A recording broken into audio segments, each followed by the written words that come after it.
حضرت حکیم الامت حضرت تھانوی رحمۃ اللہ علیہ فرمانے لگے دعا مانگنے کا ایک بڑا فائدہ یہ ہوتا ہے کہ دعا مانگتے ہی اللہ تعالیٰ کا قرب نصیب ہو جاتا ہے. بس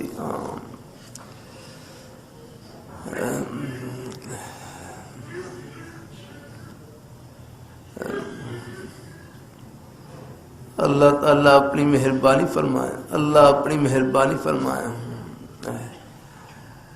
اللہ تعالیٰ کے خزانے میں کوئی کمی نہیں، لیکن ان کو مانگنا بہت پسند ہے. یہ مانگنا بھی خزانہ ہے یاد نہ ہو.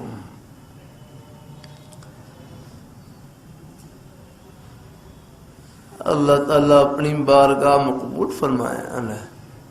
ابو داؤد شریف میں باب الدعا میں دعا کے آداب میں سے ایک ادب یہ بھی ہے کہ دعا کی قبولیت میں جلدی نہ کی جائے. یوں نہ کہے کہ میں دعا کر رہا ہوں میری دعا قبول نہیں ہو رہی. نہیں،